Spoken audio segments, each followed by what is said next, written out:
13 longues années ont été nécessaires à la police pour identifier le tueur de Gilgo Beach. Mais il aurait pu en être autrement. Il fallait pas être The Mentalist pour le trouver, j'y crois pas. Les indices étaient là depuis 13 ans, ça me rend malade. 11 cadavres de jeunes femmes ont été retrouvés dans un rayon de 8 km. Rex Uerman est accusé du meurtre de 3 d'entre elles. Mais s'il est vraiment le tueur de Gilgo Beach, il a probablement assassiné d'autres personnes. C'est une sorte d'addiction pour eux, jusqu'à ce qu'ils ne puissent plus résister à cette pulsion. Durant plus d'une décennie, les policiers ont eu accès à des preuves qui auraient dû les mener sur sa piste, mais ils les ont ignorées. Je leur ai bien décrit ces petits yeux sournois. Ils avaient toutes les infos. Certaines femmes l'avaient démasqué. Pendant des années, j'ai dit à tout le monde, j'ai dîné avec le tueur de Gilgo Beach. Malheureusement, le chef de la police était corrompu. C'était un homme dépravé et immoral. Il était pervers et se croyait tout permis. Une affaire marquée par les errements et les ratés de l'enquête sur fond de corruption. Et un tueur qui pourrait avoir fait d'autres victimes. On n'a peut-être pas encore déterré tous les corps. Un simulacre de justice aux conséquences fatales. TMZ a voulu faire la lumière sur l'affaire du tueur de Gilgo Beach.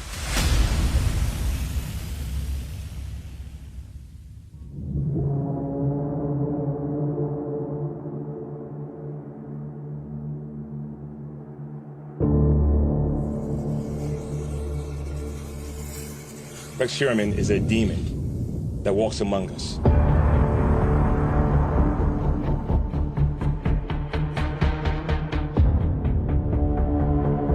A predator that ruined families.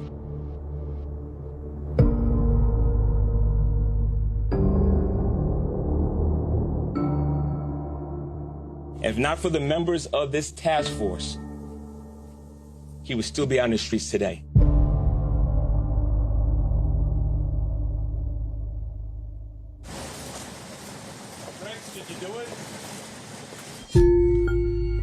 Rex Uerman est arrêté le 13 juillet 2023.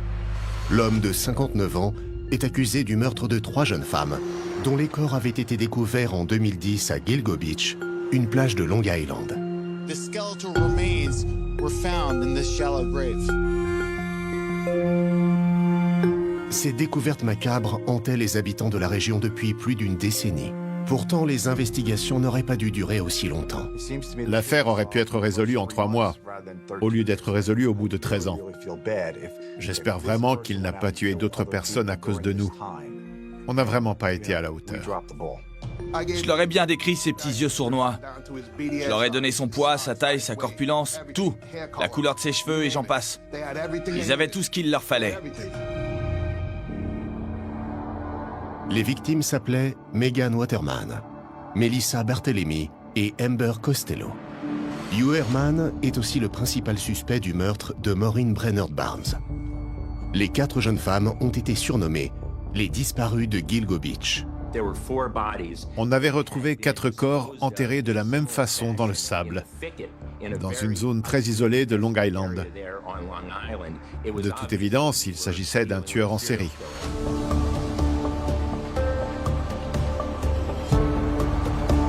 Les victimes ont un autre point commun. Ce sont toutes des prostituées.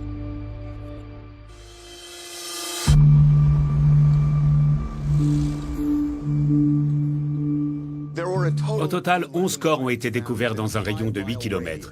Pour les autorités, il n'y a pas forcément de lien entre toutes les affaires. Mais ce n'est pas l'avis de tout le monde. On a peut-être affaire à un tueur dont le mode opératoire a évolué. Au début, il démembrait ses victimes, puis il s'est dit qu'il pouvait tout aussi bien les abandonner dans un sac en toile de jute, parce que c'est plus simple.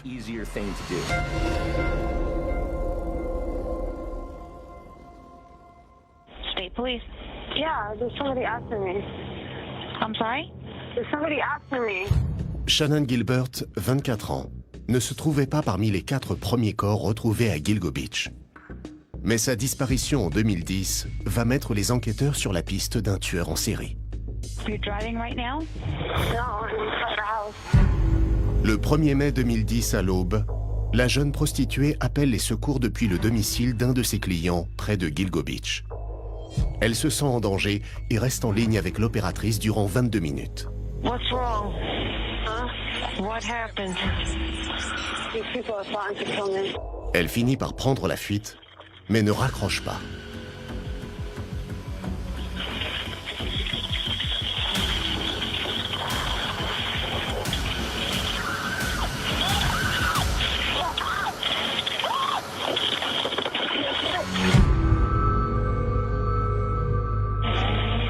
Shannon?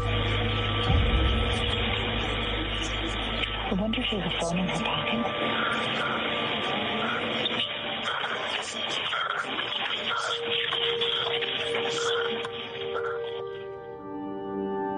Personne ne l'a revue.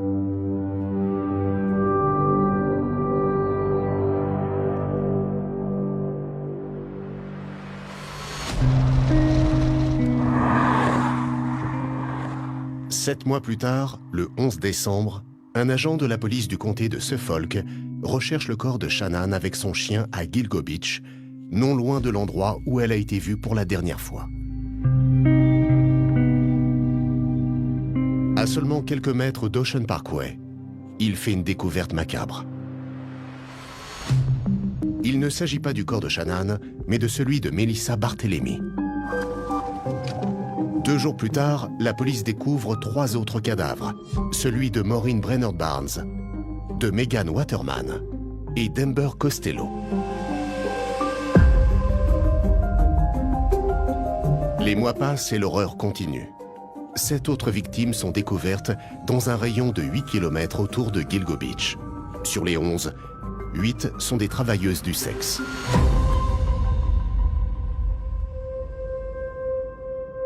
Le dernier cadavre est celui de Shannon Gilbert. 9 mois après son appel glaçant à la police, il ne reste que son squelette. Cette bande de sable était devenue un cimetière où plusieurs prostituées étaient enterrées. Pour la police, la mort de Shannon était accidentelle. Elle se serait noyée alors qu'elle était droguée. Mais sa famille pense qu'elle a été assassinée. Tout ce qu'elle a fait ce soir-là était parfaitement rationnel. Et regardez le résultat. Il lui est arrivé exactement ce qu'elle craignait. Ce qui est frustrant dans tout ça, c'est que l'enquête a piétiné durant 13 ans. Et comme les tueurs en série ne peuvent pas se contrôler, il a peut-être fait d'autres victimes au cours de cette période. Certains d'entre eux peuvent avoir des périodes où ils cessent de tuer. Mais il est très peu probable qu'ils soient restés inactifs aussi longtemps, pendant 13 ans. C'est une question qui me travaille. J'espère vraiment que d'autres personnes ne sont pas mortes à cause de leur incompétence. C'est terrible de vivre avec un tel poids sur la conscience. Cette affaire n'aurait jamais dû traîner aussi longtemps.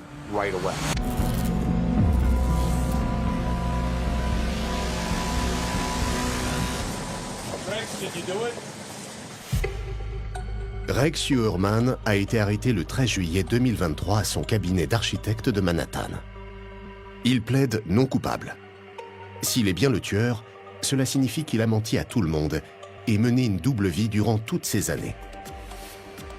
Rex! Hello! Hi! How you doing? Good to see you. Likewise. I hope you don't mind I brought my assistant with me, Norman. Hello, Norman. Dans cette interview de 2022, il se comporte de façon tout à fait normale et on l'imagine difficilement dans le rôle d'un tueur. What do you think is the most important qualities a person in your position dealing with the DOB must have?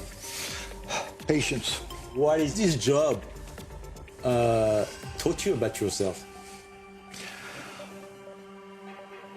I think it's taught me more about how to understand people. À première vue, Uerman est Monsieur Tout-le-Monde. Il a suivi des études universitaires et est marié avec sa seconde femme, Asa Ellerup, depuis 27 ans. Avec elle, il a élevé leur fille et son beau-fils, qui sont aujourd'hui adultes. Une vie ordinaire en apparence. Mais derrière le masque du bon père de famille, se cache un véritable monstre. C'est un véritable danger pour la société. Il doit être mis hors d'état de nuire. C'est Dr Jekyll et Mr Hyde.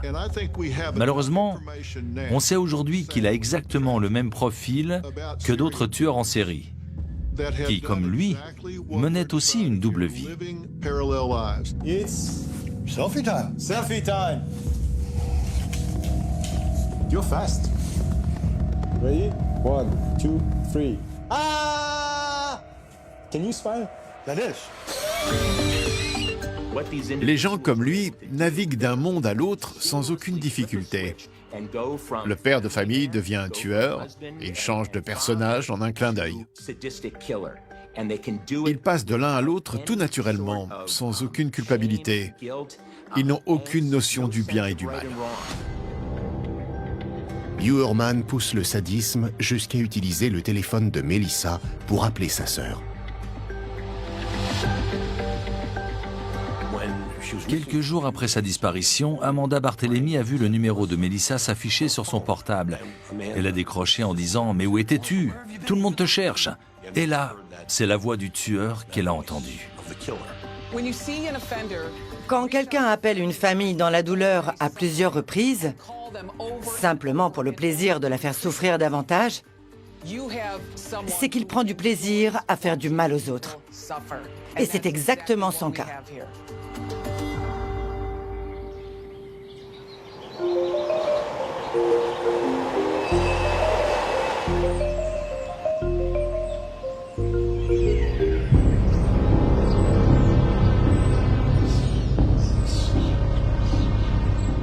Certains voisins de Rex Uermann ne sont pas vraiment surpris par son arrestation. Mon père m'a appelé et m'a dit « Tu te souviens? Ce type sur qui on rigolait parce qu'on trouvait qu'il avait une tête de tueur en série?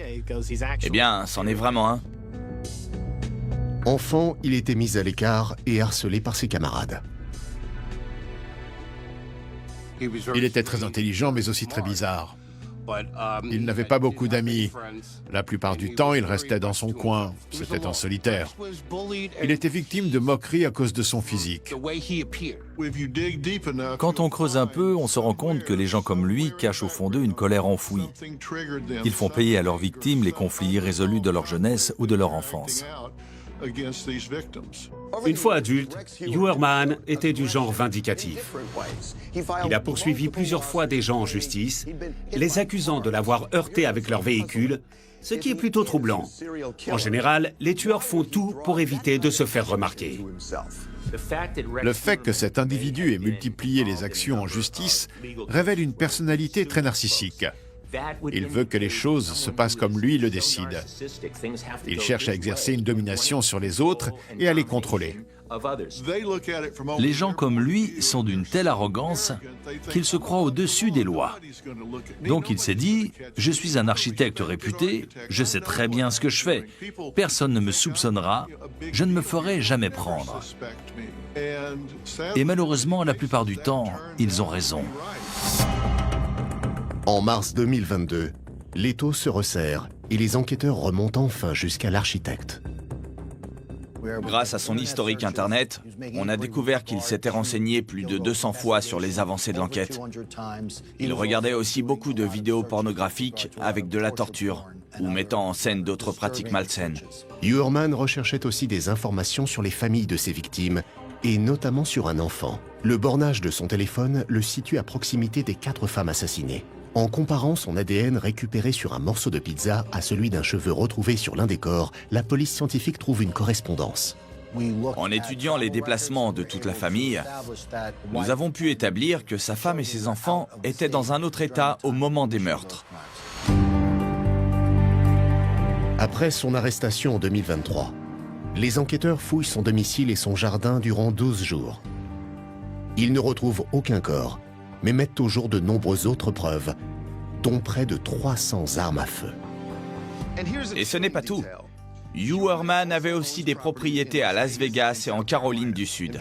Donc, les enquêteurs se sont demandé si durant ces 13 années, le tueur de Gilgo n'avait pas fait d'autres victimes ailleurs. Il pourrait avoir tué d'autres femmes, ici dans le comté de Suffolk, mais aussi en Caroline du Sud ou à Las Vegas. Il faut chercher partout où il a séjourné. On ne pouvait que supposer qu'il y avait d'autres victimes. Il voyageait dans d'autres États. Il avait forcément continué à tuer. Il ne s'était pas arrêté à ses 4 filles en 2010. C'est impossible. Il y avait des preuves évidentes contre lui dans l'allée, juste devant sa maison. Mais elles sont restées inexploitées pendant plus d'une décennie. Ces éléments auraient permis de le mettre sous les verrous et de sauver des vies. Et les raisons de ce fiasco sont tout simplement hallucinantes.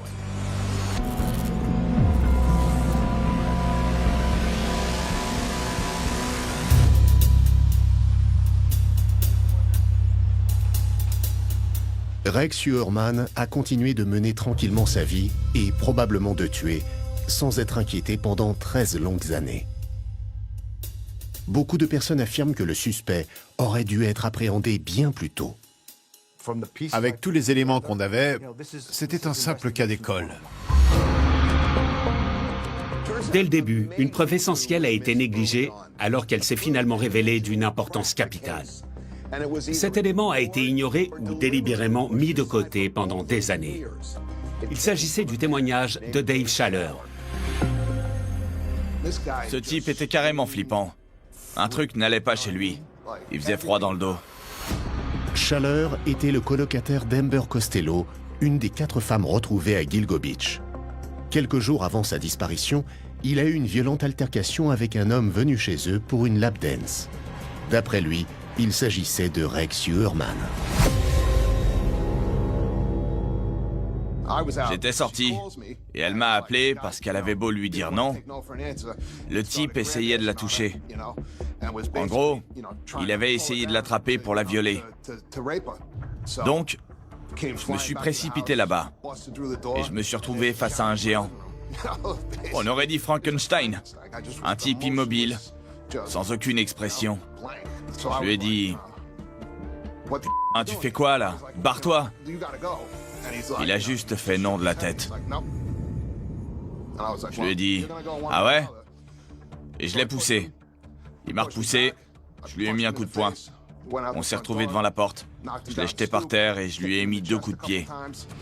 Il s'est relevé, je l'ai encore cogné 2 fois, il a riposté. Et j'ai fini par attraper un râteau. J'allais m'en servir, mais il a sauté dans sa voiture et il s'est sauvé. Et même là, on aurait dit un robot, aucune émotion. En partant, il a tourné la tête et il m'a pas lâché du regard. Schaller pense qu'Amber Costello aurait revu Heuermann 1 mois plus tard, car elle avait désespérément besoin d'argent. Personne ne la reverra vivante. Quand elle a disparu, j'ai immédiatement pensé à lui.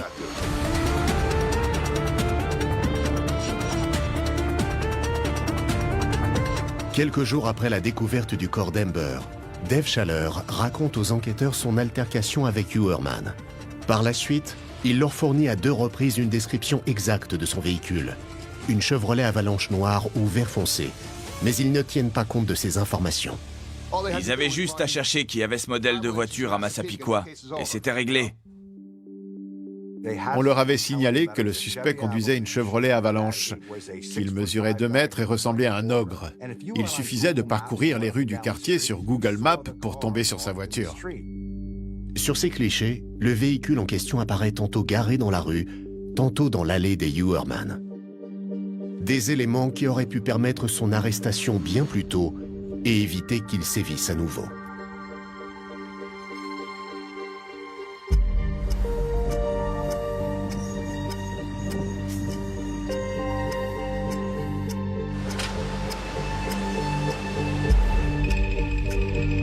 Les Chevrolet Avalanche, ça ne courait pas les rues, et surtout à Massapequa.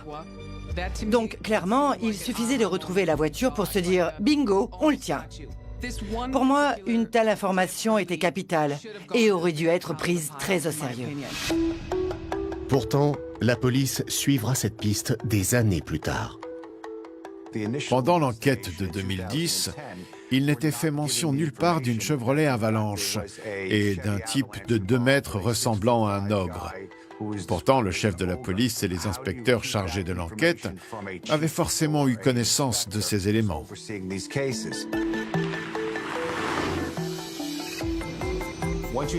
Quand on a la marque et le modèle d'un véhicule, on peut le retrouver en moins de 2 jours.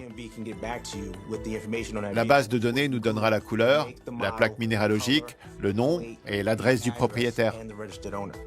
Il suffit ensuite de consulter sa fiche pour avoir d'autres informations sur lui, comme sa taille par exemple, ou encore la couleur de ses yeux. Et un homme de 2 mètres, de 120 kilos, ça ne passe pas inaperçu. Les enquêteurs finissent par le faire en 2023.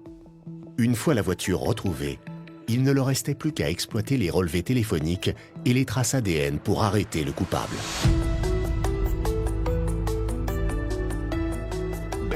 Enfin, moi ça fait 13 ans que je disais que c'était lui.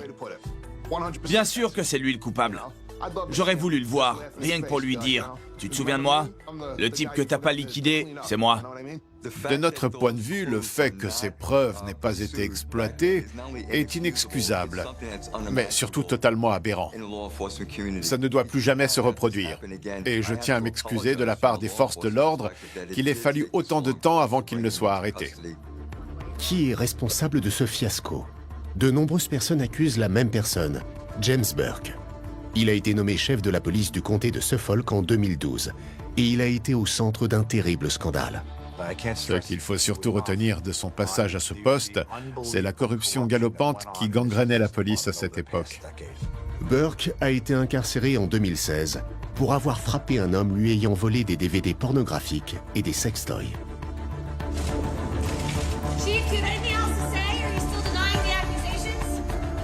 Tom Spota, le procureur de l'époque, a lui aussi été emprisonné pour obstruction dans l'enquête sur Burke. Et il y a plus. C'était aussi un fait connu que Burke fréquentait des prostituées. D'après ses détracteurs, il n'avait pas du tout intérêt à ce qu'on parle trop des cadavres retrouvés dans sa juridiction. Je l'ai connu. Il était plutôt misogyne. Et il méprisait clairement les prostituées. C'était un homme dépravé et immoral. Il était pervers et se croyait tout permis. Ça ne lui posait aucun problème de se pavaner avec des prostituées à des réunions officielles ou sur le terrain. Et personne n'aurait rien vu. Ça ne tient pas la route. À mon avis, Burke et cet idiot de procureur ont tout fait pour enterrer l'affaire. Parce qu'ils avaient peur qu'on remonte jusqu'à eux. Il semblerait que Burke ait tout fait pour ralentir l'enquête. Il a notamment veillé à tenir à distance le FBI et les autres agences. Il ne voulait rendre de compte à personne. Burke ne voulait pas que le FBI participe à l'enquête, pour éviter de les voir interférer avec ses équipes. Car certains savaient que c'était un policier corrompu. Et c'est une honte pour la police. Burke a insisté auprès du commissaire pour que les recherches soient interrompues en janvier 2011. Parce que selon lui, les chiens spécialisés dans la recherche de cadavres n'aimaient pas travailler en hiver. Alors ces chiens seraient comme les maîtres nageurs. Ils ne travaillent qu'en été. C'est absurde. Les recherches sont donc restées au point mort durant 3 mois, donc de nombreuses preuves ont disparu.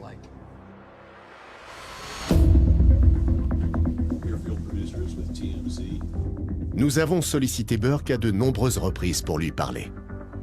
En vain. S'il trouve d'autres corps, ça prouvera une fois de plus que la police du comté de Suffolk a complètement bâclé l'enquête. Parce que moi, je suis sûr qu'il y en a encore. Ce type est capable d'avoir suivi l'affaire de loin, tout en continuant à tuer. Je me dis que pendant toutes ces années, il est passé sous les radars et a peut-être fait d'autres victimes. C'est scandaleux que la police ait mis autant de temps à l'arrêter. La Chevrolet de Hugh Orman symbolise à elle seule la corruption, l'incompétence et les erreurs ayant permis à ce monstre de continuer à tuer.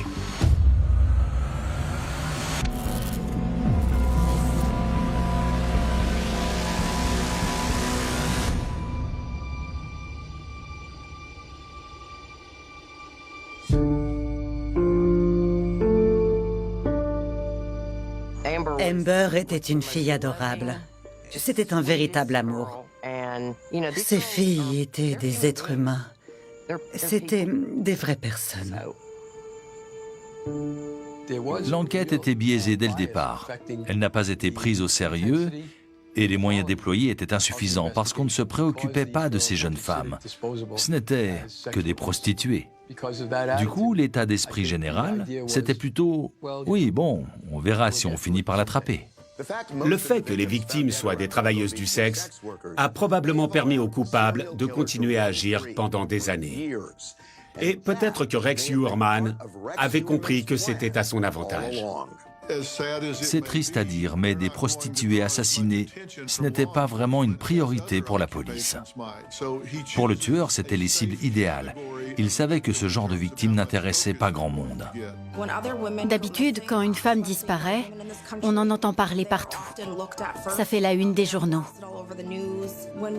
Mais quand il s'agit d'une femme appartenant à une minorité, ça n'intéresse pas autant les gens que si la victime était une avocate, une enseignante, une infirmière ou une mère de famille blonde aux yeux bleus. Certains pensent que ces femmes ne méritent pas d'être traitées comme tout le monde. Mais ce sont de vraies personnes, peu importe ce qu'elles font de leur vie. Comme c'était des prostituées, on ne s'intéressait pas vraiment à cette affaire. J'espère que je me trompe, sinon ce serait la pire des discriminations. Ce serait une véritable insulte pour les victimes et leurs familles. Quand on regarde à travers l'histoire des États-Unis, les travailleuses du sexe ont toujours été stigmatisées. Personne ne s'y intéresse. Mais ces pauvres jeunes femmes n'ont pas choisi de finir comme ça. Travailleuses du sexe ou pas, toute personne qui est victime d'un crime doit être entendue et mérite que justice lui soit rendue. Ces femmes sont des êtres humains comme tout le monde. Les autorités du comté de Suffolk prétendent traiter toutes les victimes de la même façon. Peut-être. Mais en 2011, le commissaire a quand même déclaré qu'il n'y avait pas à s'inquiéter puisque le tueur ne s'attaquait qu'à des prostituées. From the 4 remains that were found and identified, the business that they were in, indicated that whoever was targeting these individuals was doing it because of their business. We don't have somebody running around Suffolk County with blood dripping from a knife. And I didn't want the public to think that, Suffolk County was crime-ridden, which it's not. Very safe county. Heuermann avait certainement retenu cette information. La police ne portait pas un grand intérêt aux victimes. C'est certainement pour ça qu'il a gardé cette habitude, puisqu'il s'offrait encore leur service en 2022, quand il a été mis sous surveillance. Ma première impression en le voyant, c'est qu'il était impressionnant. Nikki Brass est une ancienne prostituée. Heuermann l'a contactée en 2015, 4 ans après la découverte des 11 cadavres. Et lors de leur rencontre dans un restaurant à plus de 70 km de Gilgo Beach, son attitude l'a mise très mal à l'aise. À un moment, il m'a regardé et m'a demandé « Tu aimes les émissions sur les affaires criminelles ?» Comme je suis fan au début, j'étais contente qu'il me parle de ça. Et puis il m'a demandé si j'étais au courant des meurtres de Gilgo Beach.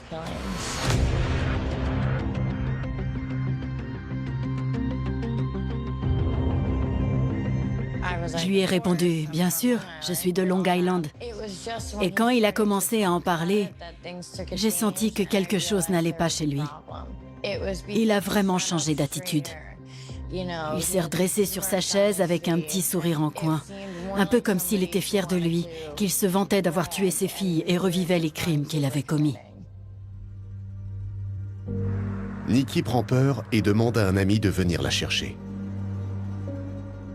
C'était la première fois que je me sentais en danger et que j'en arrivais à me dire qu'il valait mieux que je n'aille pas avec ce client. À la fin du repas, il m'a dit « Tu rentres avec moi ?» Je lui ai répondu « Je suis ravie de t'avoir rencontré, merci pour le restaurant, mais je vais décliner l'invitation. » J'ai un ami qui m'attend sur le parking. Il va me raccompagner. On voyait qu'il était très agité et je sentais qu'il n'appréciait pas du tout que je lui dise non.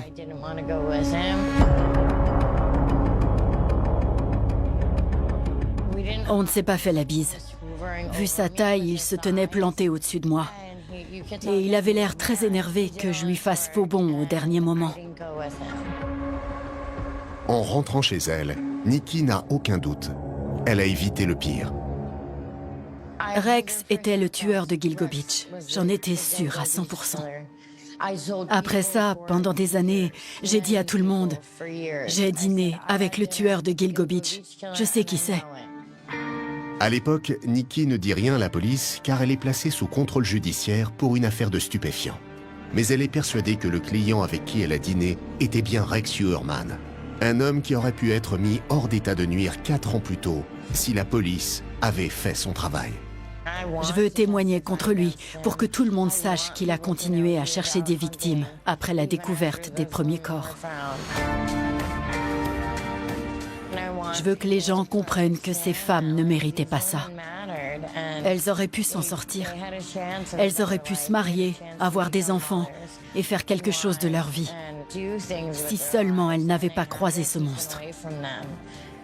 À cause de lui, elles n'ont pas eu cette chance. Mais une question demeure. D'autres femmes ont-elles eu moins de chance que Nikki Brass ?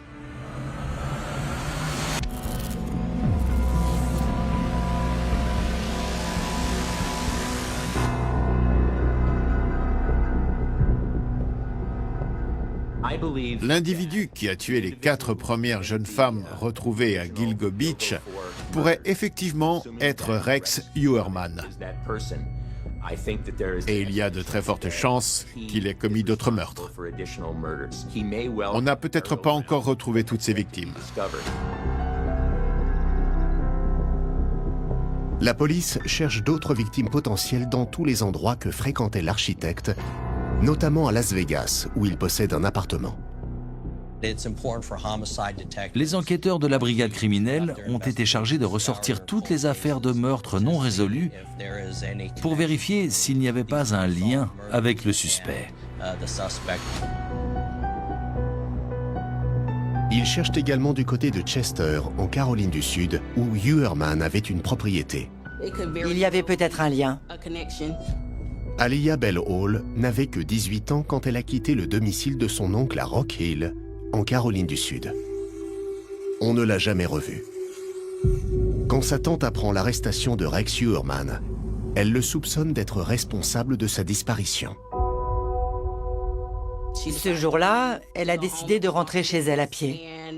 Et depuis, personne ne l'a jamais revue. Chester se trouvait à environ 15 minutes de Rock Hill.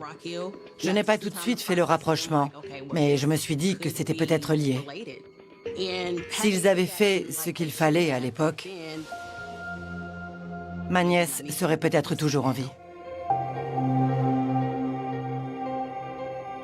À ce jour, la police de Caroline du Sud n'a trouvé aucun élément suggérant que Rex Uerman serait impliqué dans la disparition d'Aliyah Bell Hall.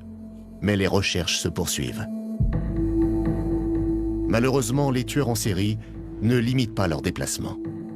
Ils tuent dès qu'ils en ont l'occasion. Et s'ils doivent parfois se faire discrets, leurs pulsions meurtrières finissent toujours par reprendre le dessus. Ils peuvent parfois s'arrêter de tuer pendant des années, puis recommencer du jour au lendemain, ce qui est très déconcertant pour la police. Certains arrêtent et ne se font jamais prendre. Mais c'est souvent une sorte d'addiction pour eux. L'envie de tuer grandit et grandit en eux de jour en jour, jusqu'à ce qu'ils ne puissent plus résister à cette pulsion. À Massapequa, la famille de Uerman a vu sa vie totalement bouleversée depuis son arrestation. Les fouilles de la police ont complètement dévasté leur maison. La femme du suspect, qui se bat contre un cancer du sein et de la peau, a demandé le divorce. In order to piece back what's been crumbled into a million pieces is going to take a very long time.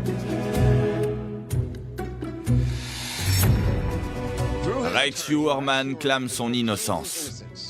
Selon son avocat, il n'y aurait que des preuves circonstancielles et son client serait traumatisé par ces accusations. He's a man who's never been arrested before. He's maintained his innocence from the inception of this case. I doubt that any one of you for a moment have even contemplated the possibility that they have the wrong guy. Le procureur affirme disposer de suffisamment de preuves pour condamner Uermann à perpétuité. Malheureusement, les procédures judiciaires prennent du temps et son procès n'aura peut-être pas lieu avant 1 an. Mais les familles des victimes gardent espoir. Au moins, il ne pourra plus faire de mal à personne. Ce procès ne nous la ramènera pas, mais ça nous permettra de faire notre deuil. Il est enfin derrière les barreaux.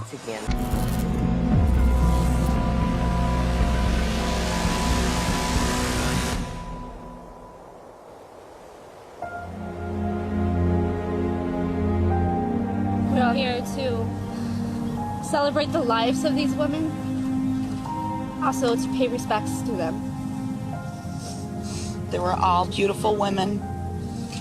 They weren't just prostitutes, as everybody is saying. They were daughters, sisters, cousins, nieces, mothers. Quelques mois après la découverte des corps des 4 disparus de Gilgo Beach en 2010, les membres de leur famille ont organisé une veillée pour leur rendre hommage. À l'époque, ils étaient loin de se douter qu'il faudrait encore attendre plus de 10 ans avant que le coupable ne soit arrêté. Before we hung up, I always said, I love you, be careful. I said, you know, if you get in trouble, it's not like you're right around the block. I said, it's going to take me 7 hours to get to you. She loved her daughter so much. She was just very kind-hearted, you know. She made mistakes, who doesn't? She didn't deserve this. Nobody deserves this. C'était une fille adorable, toujours prête à rendre service. Elle se pliait toujours en 4 pour les autres. C'était une fille bien. C'était un petit gabarit et une jeune femme très mignonne. Elle était généreuse et avait un grand cœur. Amber avait aussi un côté très maternel, très protecteur. Elle prenait toujours soin des autres en toutes circonstances.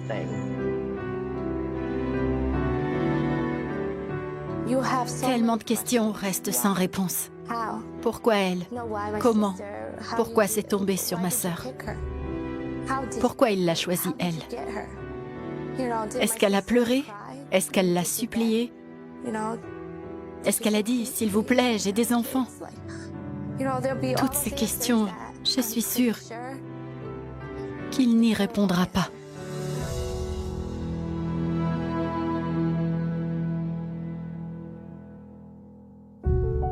Lenteur de justice vaut souvent déni de justice. Si cette expression est vraie, justice ne sera jamais rendue aux proches des disparus de Gilgo Beach, ni aux nombreuses autres familles. Mais une chose pourra au moins leur apporter la paix. Si Rex Uermann est bien le coupable, cela veut dire qu'il y a un monstre de moins en liberté dans ce pays et que son règne de la terreur est terminé. Après plusieurs années de terreur, un tueur sans pitié a enfin été mis hors d'état de nuire et Gilgo Beach a retrouvé sa sérénité.